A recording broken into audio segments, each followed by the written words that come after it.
होता है, आप या तो हिंदू मुसलमान करते हैं या पाकिस्तान करते हैं। इस चुनाव में वो फैक्टर मिसिंग था। इस चुनाव में इसकी कहीं कोई चर्चा ही नहीं हुई। तो इस लिहाज से आप इसको कैसे देखते हैं?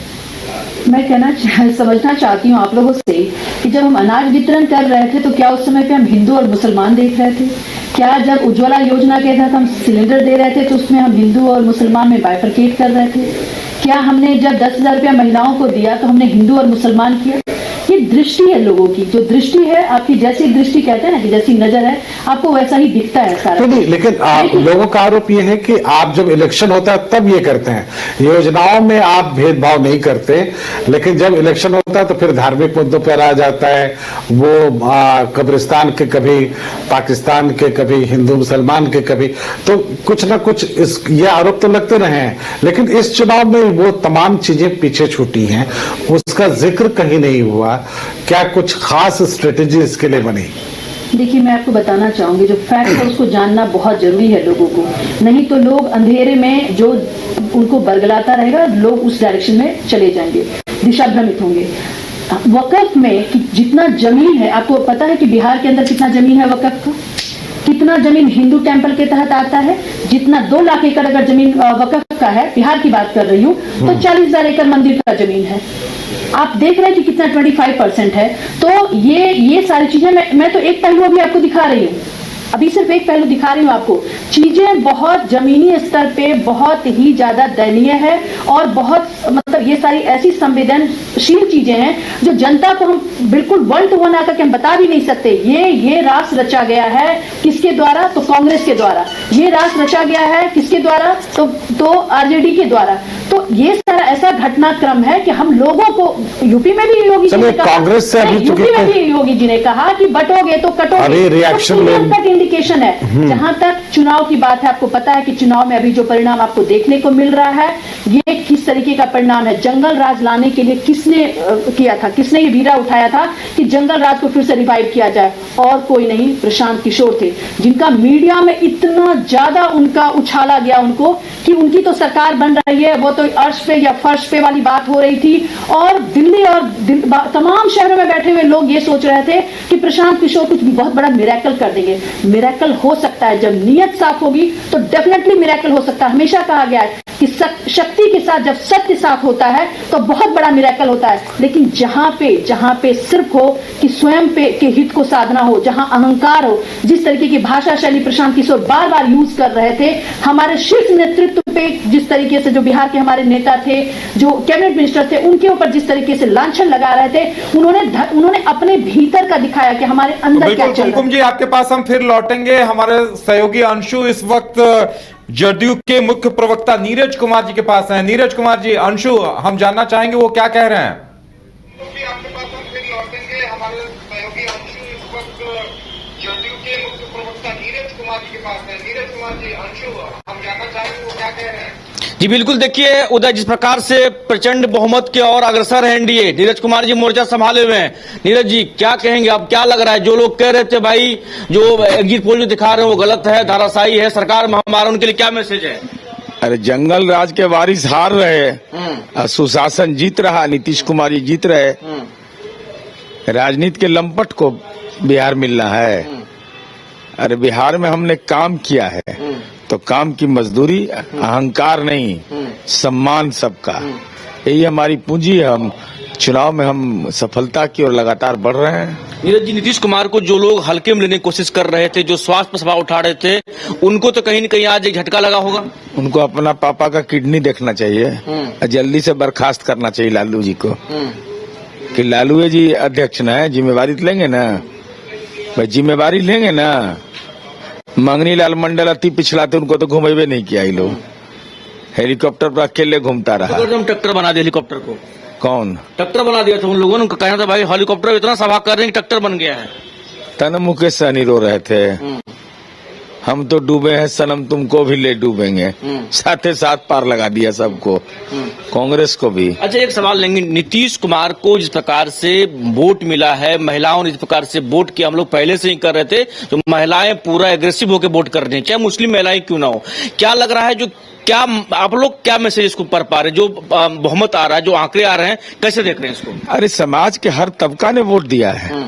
अगर राघोपुर से तेजस्वी यादव पीछे जा रहे हैं तो यदुवंशियों ने भी इन लोग का साथ छोड़ दिया। या अब तक जो अभी तक ट्रेंड आया है, चुनाव परिणाम क्या होगा हम नहीं जानते हैं, तो इनके साथ कोई समीकरण इनका नहीं सरवाइव कर रहा है।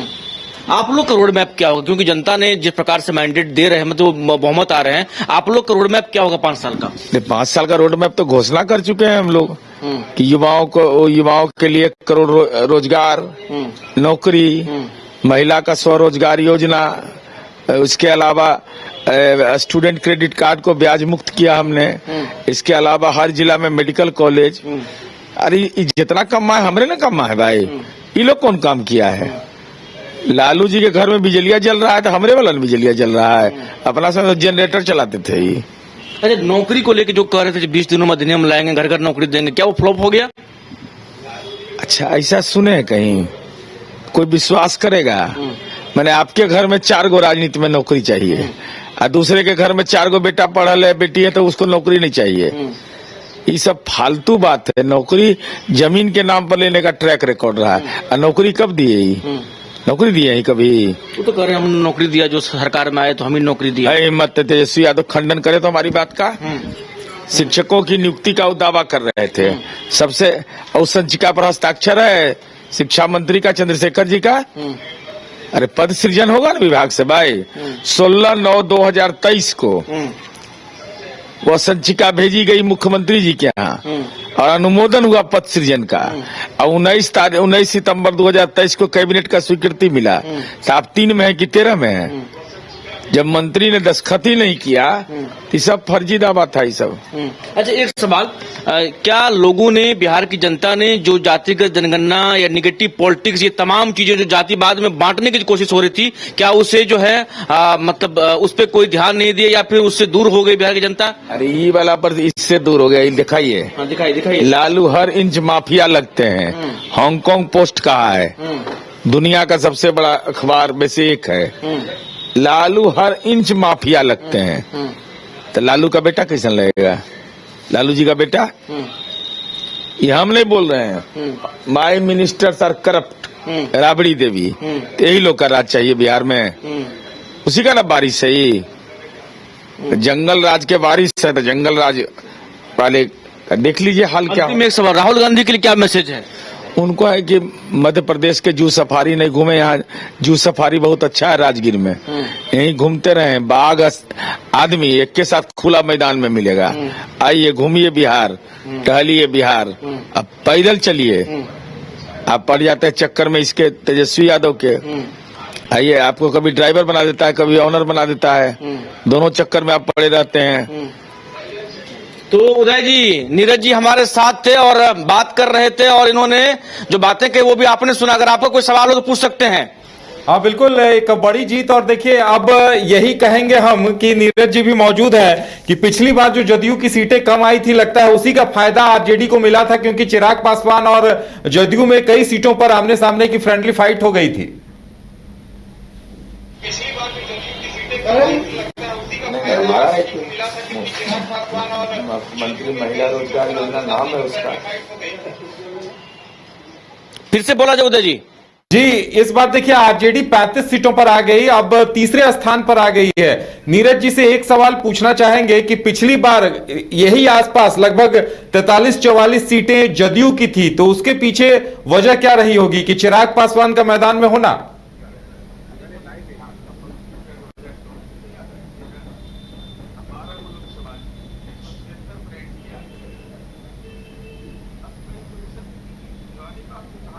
2024 में याद रखिए ना, हम 12 गो लोकसभा सीट जीते, 176 पर एनडीए आगे था। अब कहीं कोई सब पुरानी बात को कहां दोहरा रहे हैं। तेजस्वी जी का तबीयत ठीक है ना? पटिया का तो नासे कर दी ना अपना, अब तो संकट उनके नेतृत्व पर होगा। कहाँ गया हरियाणा वाला, सब खोजेगा कल से। चलिए, तो हमारे साथ नीरज कुमार रहे थे। आगे और भी जगह जाना है और जगह से भी जुड़ेंगे आपके साथ। बहुत बहुत धन्यवाद। एक बार हम घाटशिला की बात करेंगे। घाटशिला से 5वें राउंड के नतीजे आ गए हैं और 5वें राउंड में भी सोमेश सोरेन आगे हैं। बड़ी खबर घाटशिला से आ रही है। सबसे पहले, शहर की भीड़ से बोर हो गए हो तो चलिए आज नए वाइब में आपको लेके चलते हैं, जिसका नाम है वैदिक विलेज। एम्स पटना से 10 मिनट की दूरी पर नौबतपुर में स्थित ये सोसाइटी सिर्फ आपके लिए है। यहाँ पे मेन रोड 30 फीट की है, रिंग रोड 24 फीट की है और ब्रांच रोड 20 फीट की है। यहाँ मिलेगा आपको स्विमिंग पूल, जॉगिंग ट्रैक, मंदिर और 24/7 सिक्योरिटी कैमरा जैसी बेसिक एमिनिटीज। शांति और सुकून से भरा प्लॉट चाहिए तो सोचना बंद करो, अभी कॉल करो नीचे दिए हुए नंबर पे। घर रहने का मकान भर नहीं, ये खुशियों की तिजोरी है। दरवाजे पर दस्तक देता पड़ोस, खिड़कियों से उमड़ आता आसमां, तारों में उलझी ऐसी ना जाने कितनी दास्तां।